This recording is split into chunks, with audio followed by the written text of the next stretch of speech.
and gents, how are you guys tonight? Welcome to Life on Turkey Lane. I'm out here in the backyard. As you can see, I'm kind of by the chicken houses here, and it's been hot. Actually, this is one of the coolest nights we've had in well over a week. So we've had a little bit of a heat wave, and I'm kind of glad tonight's a little bit cooler. I've been out here at the garden and picked a few of the spaghetti squash and a few things that were ripe out here. Now,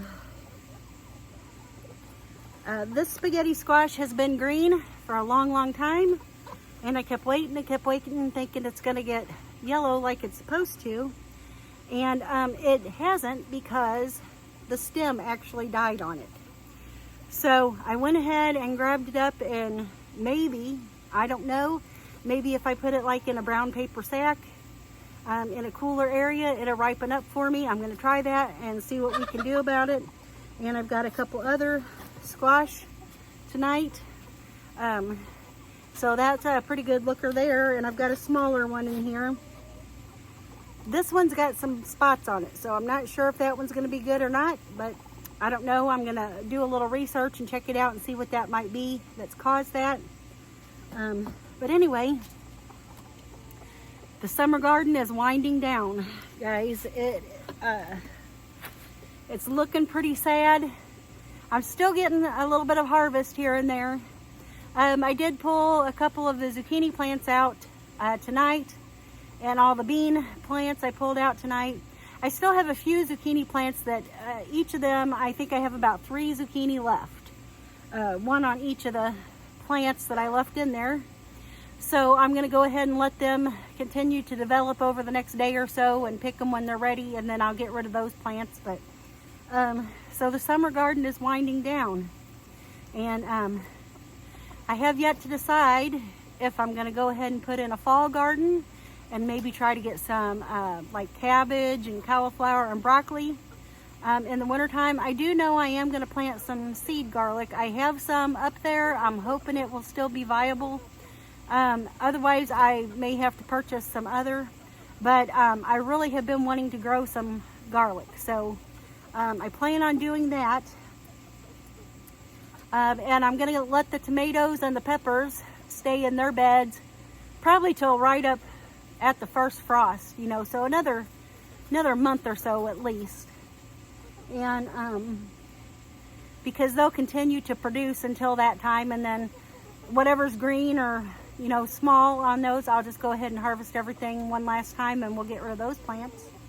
So anyway, there are that's the gardening plans for now.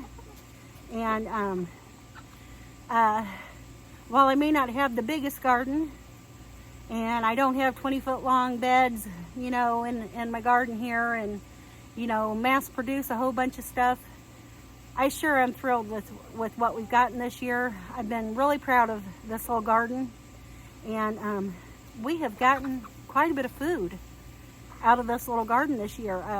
I've already preserved up a whole big bunch of tomatoes, made some whole tomatoes. I made some tomato sauce. I've made some pasta sauce, and we even got a little bit of tomato juice out of everything.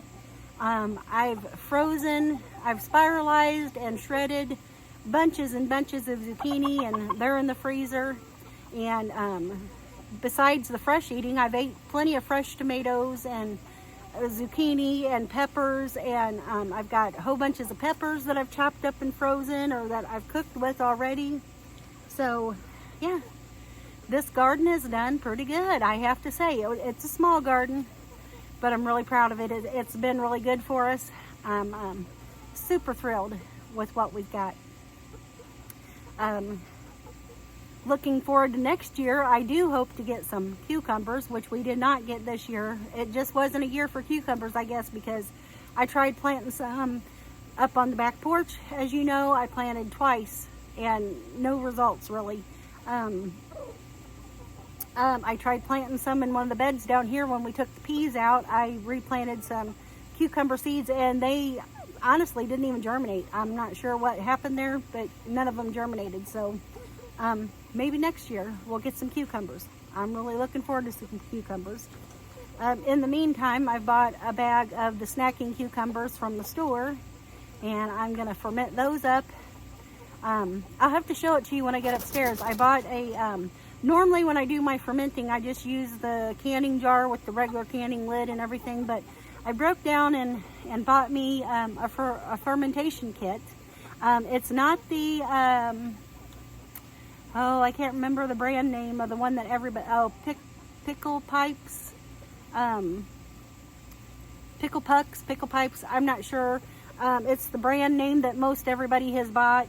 I actually bought a different brand, and you get twice as many of the little like air spouts in them, and you also get twice as many of the little weights in that, and a whole bunch of stuff.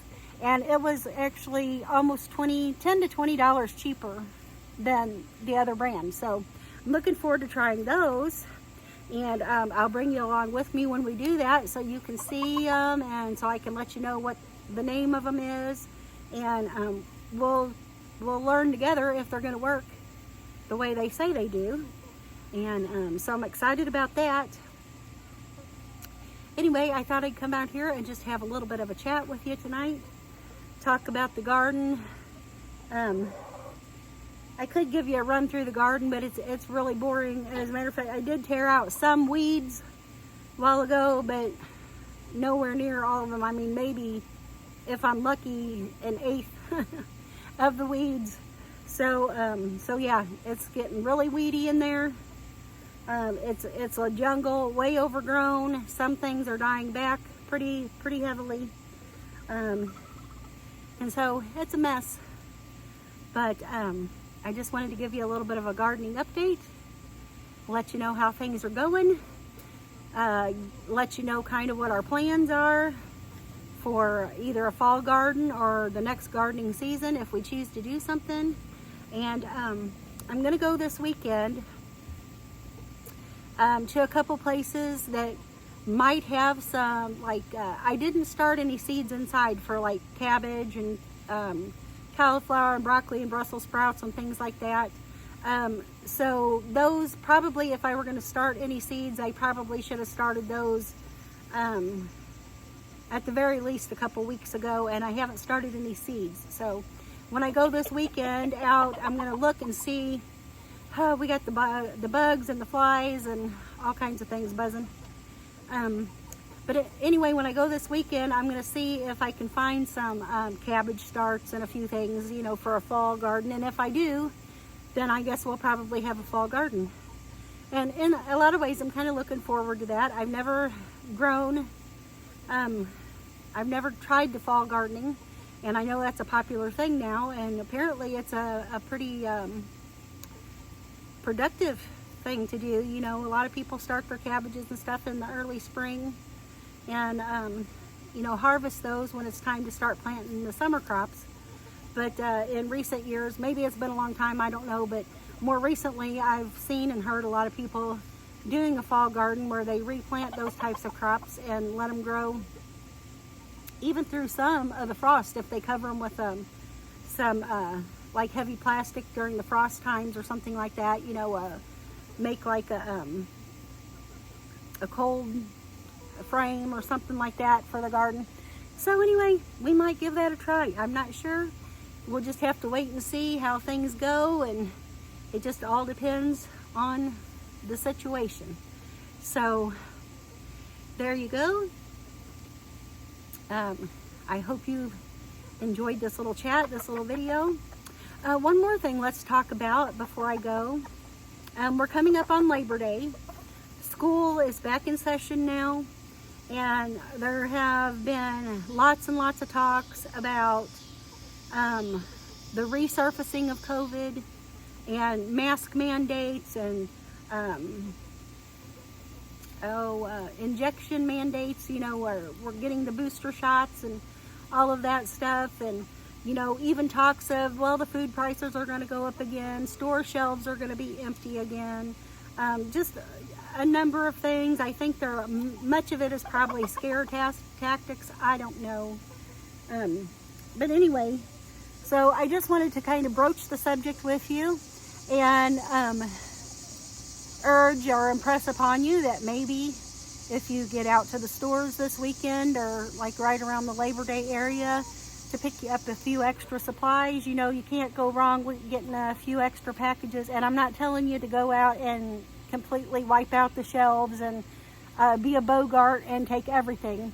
I'm just saying that, you know, while you're out, pick up an extra package or two of toilet paper, an extra thing of paper towels, maybe a little bit of extra, you know, body soap and laundry soap, or, you know, just the essentials that you might need in case we do have a situation again where the store shelves are empty. I've heard that there might be mandates again where people are quarantined and where they're going to be having a lockdown in the homes, you know.